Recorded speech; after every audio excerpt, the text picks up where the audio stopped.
खुदावंद यीशु मसीह की सलामती आपके साथ हो। आज 14 सितंबर 2024 है। मत्ती रसूल की मार्फत लिखी गई इंजील मुकद्दस के आयत बाय तफसीरी मुताला को जारी रखते हुए आज हम 25वें बाब की 26वीं और 27वीं आयत पर गौर करेंगे। इनमें यूँ लिखा है, उसके मालिक ने जवाब में उससे कहा, ऐ शरीर और सुस्त नौकर, तू जानता था कि जहाँ मैंने नहीं बोया वहाँ से काटता हूँ और जहाँ मैंने नहीं बिखेरा वहाँ से जमा करता हूँ। बस तुझे लाजम था कि मेरा रुपया साहूकारों को देता, तो मैं आकर अपना माल सूद समेत लेता। आमीन। अब यहाँ पर दो बातों में वो शख्स मुजरम ठहरता है। पहली बात है काहली। लिखा है कि ऐ शरीर और सुस्त नौकर। काहिल और सुस्त नौकर शरीर नौकर होते हैं। जो खुदा के काम से गाफिल हो वो इब्लीस का काम करने में मसरूफ होता है। उनको भी अदालत में लाया जाएगा। काहली और सुस्ती ये शरारत की राह खोलती हैं। मकान खाली हो तो नापाक रूहें वहां कब्जा जमा लेती हैं। आदमी सो जाए तो दुश्मन आकर कड़वे दाने बो जाता है। इसी तरह जब हम अपनी सलाहियतों को खुदा के जलाल के और दूसरों की भलाई के लिए इस्तेमाल करने में सुस्त हो जाते हैं तो हम इब्लीस को मौका देते हैं और फिर वो शरीर हमारी जिंदगी में आ जाता है। अब देखिए, लिखा है कि तू जानता था कि जहां मैंने नहीं बोया वहां से काटता हूं। बस तुझे लाजम था कि मेरा रुपया साहूकारों को देता। इस बात को हम मुख्तलिफ तीन पहलुओं से देख सकते हैं। पहली बात, फर्ज किया कि मैं ऐसा ही सख्त मालिक हूं जैसा तू कहता है, तो क्या लाजम ना था कि इस वजह से ज्यादा फिक्र और मेहनत करता? अब डर के मारे ही सही, लेकिन काम तो तुझे करना चाहिए था।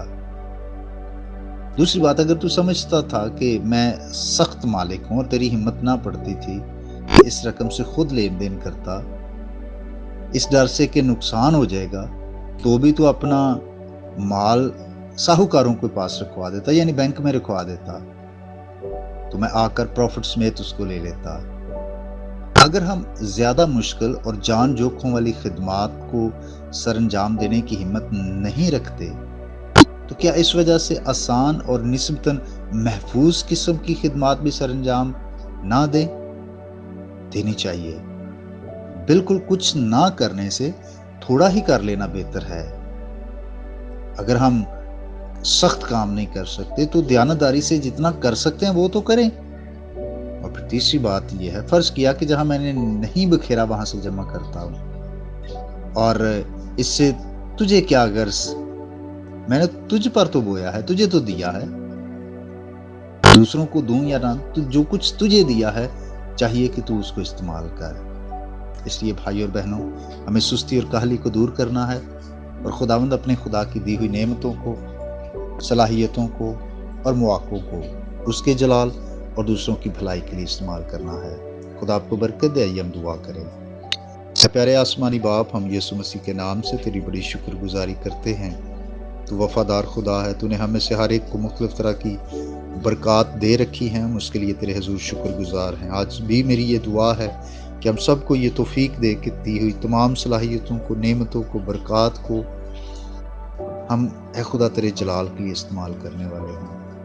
कलीसिया की तरक्की के लिए अपने वसाइल को इस्तेमाल करने वाले हैं। हमारे अंदर से हर तरह की सुस्ती और काहली को दूर फरमा, हमें सरगर्म कर। ए खुदा, मेरी दुआ है जितने भी इस पैगाम को सुने सबको बरकत दे, अच्छी सेहत अता कर, बीमारियां, दुख, तकलीफ और परेशानियां तेरे लोगों की ज़िंदगी से दूर हों और फजल अता कर कि हम अपने बदनों से तेरे जलाल को ज़ाहिर कर सकें। यीशु मसीह के नाम से आमीन। मेरा नाम पास्टर बिशारत है और ये पैगाम आपको इवेंजेलिकल चर्च अटक की तरफ से भेजा गया। तक हमारा चैनल सब्सक्राइब नहीं किया तो अभी सब्सक्राइब करें और बेल आइकॉन को क्लिक करके हमारी लेटेस्ट वीडियोस के बारे में अपडेट जानें।